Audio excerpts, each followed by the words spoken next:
El universo inició hace 13,000 millones de años. La Tierra se creó hace 5,000 millones de años. La vida en la Tierra surgió hace 4,500 millones de años. El tiburón como especie tiene 400 millones de años en la Tierra y el ser humano, el Homo sapiens sapiens, apenas 40,000 años en la Tierra. De modo que tenemos 10,000 años solamente de civilización. 30,000 años fuimos cazadores, recolectores, nómadas que vagaron por el mundo. El ser humano pobló la Tierra desde África, siempre en busca del sol. El ser humano comenzó en África, al sur, el Homo sapiens sapiens, y comenzó a poblar el continente euroasiático africano y caminando llegó al norte y cruzó por el estrecho de Bering para poblar el continente del Sem Anáhuac, y por el sur entró a Sudamérica. Las civilizaciones más antiguas se dieron hace 10,000 años en las márgenes del río Nilo, la civilización de Egipto, en las márgenes de los ríos Tigris y Éufrates, en la civilización mesopotámica, en las márgenes del río Ganges, la civilización de la India, en las márgenes del río Amarillo, la civilización de China, en la cordillera de los Andes, la civilización del Tahuantinsuyo, y en el norte del continente, la civilización del Anáhuac. Estas son las 6 civilizaciones con origen autónomo del planeta, las más antiguas.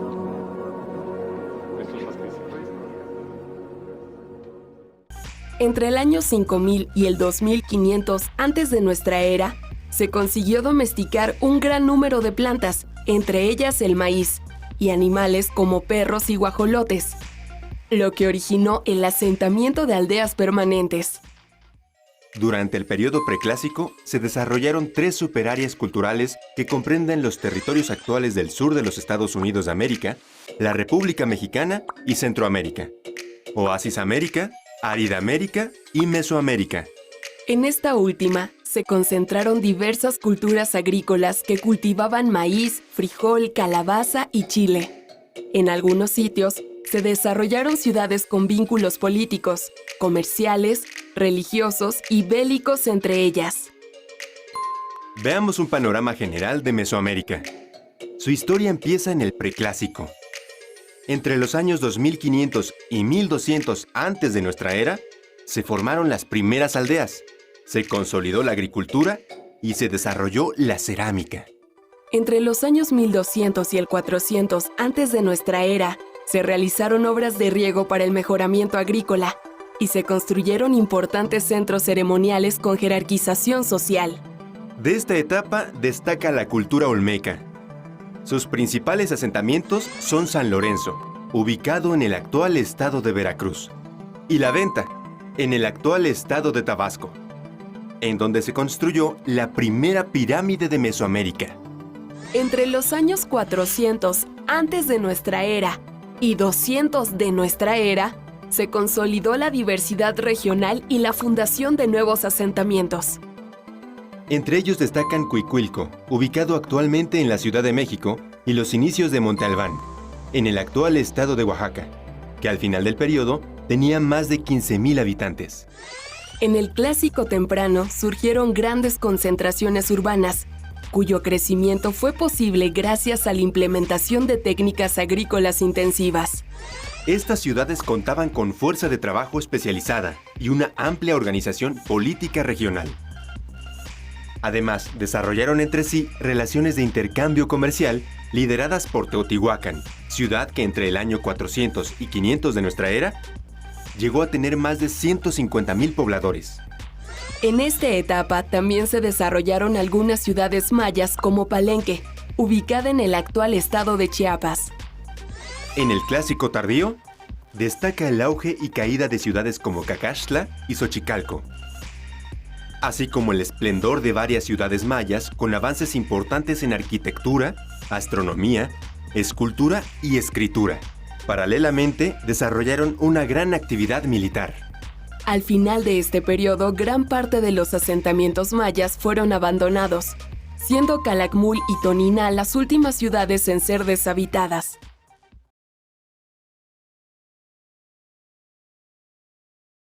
El ancestro del maíz se debía haber extinguido. Pero un brillante joven genetista descubrió algo que le hizo pensar que el ancestro del maíz estaba justo enfrente de nosotros.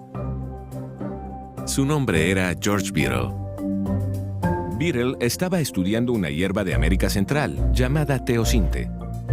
Él observó que los cromosomas del teosinte eran casi idénticos a los del maíz. También demostró que el teosinte y el maíz podían producir una descendencia híbrida fértil, lo que significa que debían estar estrechamente relacionados. Beadle concluyó que el teosinte era probablemente el ancestro del maíz. Pero muchos botánicos dudaron de las afirmaciones del joven científico. El experto en maíz, el Dr. John Dowley, de la Universidad de Wisconsin, me dijo por qué. Así que, Neil, te traje hasta aquí para mostrarte qué tan diferentes son el maíz y el teosinte. Sí, Esta es una planta de teosinte y no se parece en nada a una planta típica de maíz. no. Comencemos por observar la base, que tiene muchas ramas, así que es una planta muy frondosa y bastante diferente a la de maíz, como vemos aquí, Sí, donde hay solo un tallo principal sin ramas, excepto por estas dos ramas cortas, cada una con una mazorca. la gran diferencia en ramificación entre el teosinte y el maíz es solo el comienzo. Cuando observamos una mazorca de maíz, podemos ver cientos de granos expuestos en la mazorca. Pero el teosinte es diferente. Cada mazorca tiene solo un puñado de granos, cada uno encapsulado en una corteza que es tan dura que uno se podría partir un diente al tratar de comerlo. No en balde los botánicos dudaron de que el teosinte pudiera ser el ancestro del maíz. Beadle pasó a concentrarse en otras preguntas en genética que eventualmente le significaron un premio Nobel. Pero el origen del maíz siguió intrigándole, y luego de su jubilación volvió a encarar esa pregunta. Para silenciar a los escépticos, Beadle tenía que demostrar cómo los humanos pudieron transformar esto en esto. Así que, luego de su jubilación, lanzó uno de los experimentos de reproducción más grandes de la historia para resolver la pregunta de una vez por todas. Para Beadle, la pregunta clave era ¿cuántos genes controlan las diferencias entre el maíz y el teosinte? Si el número era pequeño, entonces no habría sido muy difícil para los humanos transformar el teosinte en maíz. Empezó cruzando al maíz con el teosinte. En la mayoría de las plantas y animales, los individuos heredan 2 copias de cada gen, una de cada progenitor. Entonces, el producto de este cruce de primera generación entre el teosinte y el maíz, la generación F1, tendría una copia de cada gen proveniente del teosinte y una copia proveniente del maíz. Estas plantas F1 luego se cruzaban entre sí para producir la generación F2. Aquí es donde las cosas se ponen interesantes. Si solo un gen es diferente entre el teosinte y el maíz, entonces una de cada 4 plantas en la generación F2 se deberían parecer al maíz, y una de cada 4 se deberían parecer al teosinte. Si se trata de 2 genes, esta cantidad baja a una de cada 16 plantas.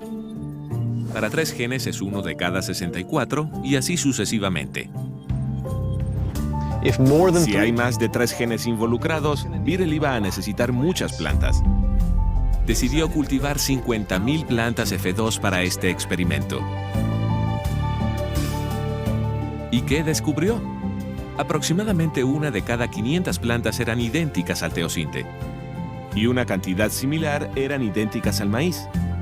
Esa cantidad sugería que cambios en solo 4 o 5 genes eran responsables de todas las principales diferencias entre las 2 plantas. George Beadle tenía razón. El verdadero ancestro del maíz era el teosinte y había estado justo enfrente de nosotros todo el tiempo. Muchas variedades de teosinte crecen por todo México y América Central, y los humanos han vivido ahí por miles de años. Entonces, ¿dónde y cuándo se transformó el teosinte en maíz por primera vez? El equipo de Dowley se dispuso a encontrar una respuesta. Recolectaron muestras de ADN de diferentes variedades de teosinte por todo México para comparar sus secuencias de ADN con las del maíz moderno. Cuanto más estrechamente relacionados están 2 grupos de organismos, más similares son sus secuencias de ADN. El equipo de Dobley buscó la variedad de teosinte con las secuencias de ADN más similares a las del maíz. Descubrimos que todo el maíz moderno proviene de un solo tipo de teosinte del sudoeste de México, cerca del río Balsas. La cantidad relativamente pequeña de diferencias en la secuencia del ADN entre el maíz y el teosinte del río Balsas produjo otro tipo de información muy importante. Podemos tomar el teosinte y el maíz y preguntar cuántas mutaciones los diferencian y luego, sabiendo la tasa a la cual se producen las mutaciones, hacer una predicción sobre cuánto tiempo ha pasado desde que sus caminos se separaron. Cuantas más diferencias hay en el ADN de dos grupos de organismos, más tiempo ha pasado desde que sus ancestros eran una misma especie. Nuestro cálculo indica que la domesticación original del maíz habría ocurrido hace unos 9.000 años más o menos.